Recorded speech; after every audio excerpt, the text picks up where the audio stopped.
well I'm much better looking than what he is. So I've come here tonight to accept the award on his behalf. It was just interesting before listening to all the other Hall of Famers, and I'd like to congratulate all of them on their efforts and what they've done. Mark Stewart, I coached him for a couple of years in juniors at Exeter and probably played with him for 3 or 4 years, and he was a really, really good player.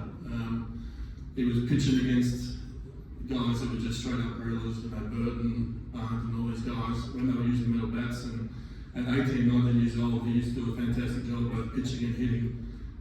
But even though I coached him for a couple of years and played with him for a few more, I was pretty sure he was a mute until tonight. So it was a congratulations,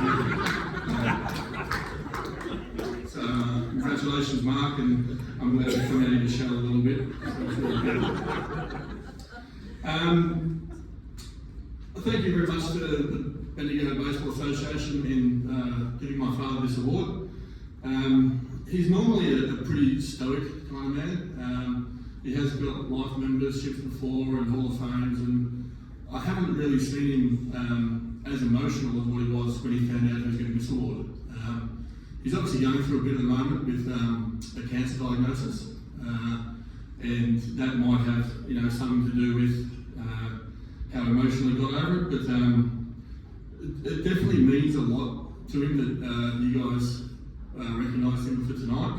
And as soon as he found out about it, he's telling me, and it's really lifted his spirits.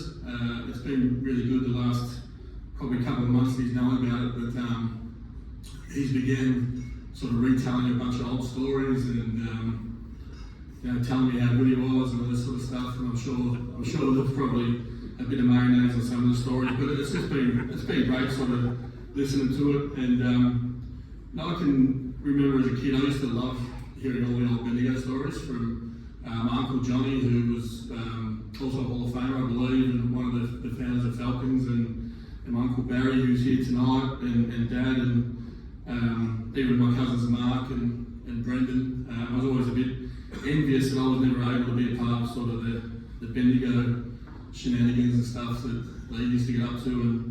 And the stories used to sort of follow a pretty similar line. Johnny was the angry guy, the troublemaker. Barry seemed to be the cheeky one that kind of got him into a lot of strife. And then, according to Dad, he was the youngest that was just dragged along and forced to be a part of it. It was never his fault. I think that I probably got Johnny's temper. I think Mitch got Barry's cheekiness, and I think we both got a bit of Dad's not our fault along the way with it. He's wrote down a few things that stood out for him. He says he remembers playing shortstop for the Falcons C grade as 11 years old with both Barry and Johnny. I'm not quite sure when they started letting bat boys play in the games, but 11 years old seems pretty young for a senior game, so that's obviously pretty impressive. He remembers travelling with the Bendigo team down to Melbourne to take on North Balwyn in 1969, which was a bloody long time ago. He also remembers fondly playing in the VPL Juniors Division 1. They won a championship by 20 runs against St Vincent's. In subsequent years, he remembers the pride of every Queen's birthday weekend when they got to wear what he describes as the roughest Hessian underpants green uniforms. He often speaks about how uncomfortable those uniforms were, but it never diminished the pride that he had in wearing them. It's funny, both Mitchell and I went on to play professionally as catchers, and all through juniors, I was never allowed to catch. I remember being in under 12s and 13s, and the catching seemed like a fun thing for me because you're sort of right in the middle of it. But Dad refused to let me catch, never let me catch. And I think that all stems from a story that he caught one game for Falcons in under 13s or 15s or something, and apparently they didn't wear shin guards back then, which is bizarre.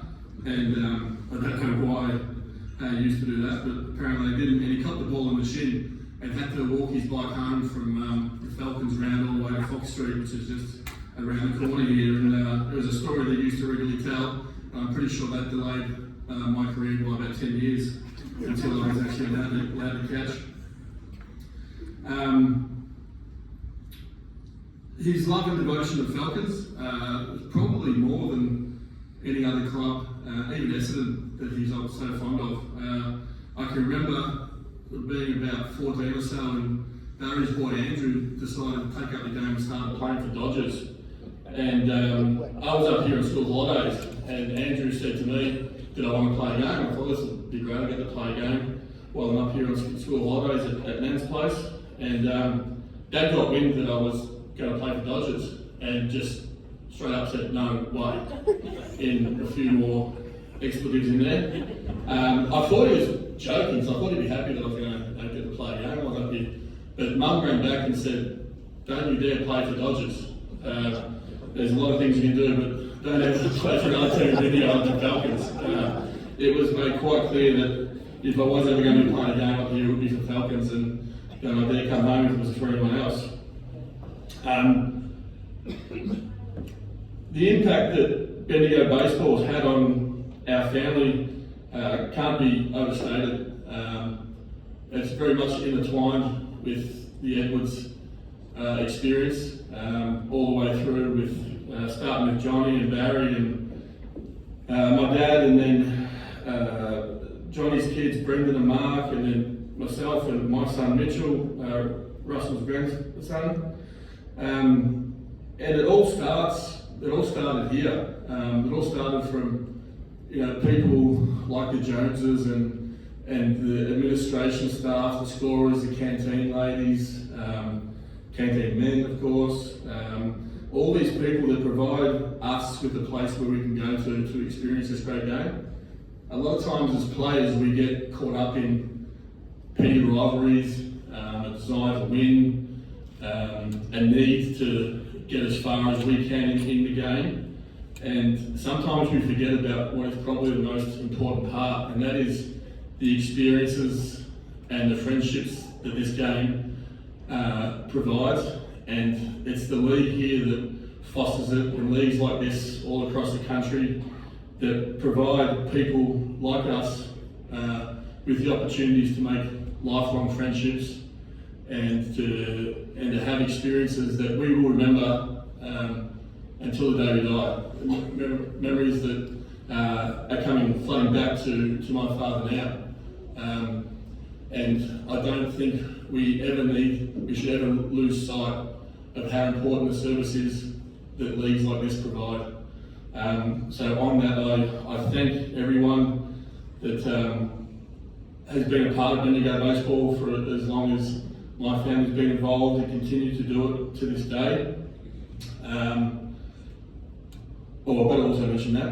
Dad said that Bendigo baseball provided him with the two greatest loves of his life. The first was the love for baseball that it imparted in him, and the second was his wife, Robin, who was actually the scorer for Bendigo East. And he managed to poach her and bring her across, and she was soon the scorer for Falcons, and has been by his side ever since for the past 50 years or so, and continues to be by his side and do everything that he needs at the moment as he's going through what he's going through. I also want to pay tribute to the Bendigo Baseball Association. It can't be said enough how of an impact it's had in baseball in Australia, Victoria, and the impact it's had on people's lives. My involvement has mostly been with the Essendon Baseball Club and without Bendigo, and the affiliation that first started with my dad Russell, but has been cemented by the Joneses and continues on to this day through the juniors that continue to play down there. What is now regarded as the most successful and celebrated club in the country owes a great deal of debt to the people in this room and the people from this league. There was a time in the late 90s, early 2000s where Julie was the secretary and my father Russell was the president, and without them off the field and Bendigo players on the field, we wouldn't have survived. It wouldn't be where it is right now. Bendigo has been able to produce some fantastic players, professionals like Josh Davies, Casey Jones, who's probably the most successful club picture in Victorian history. The Dalwos, Mars, Richies, Mark, of course, who's here tonight. The list goes on, and it's a strong pipeline that the club has been able to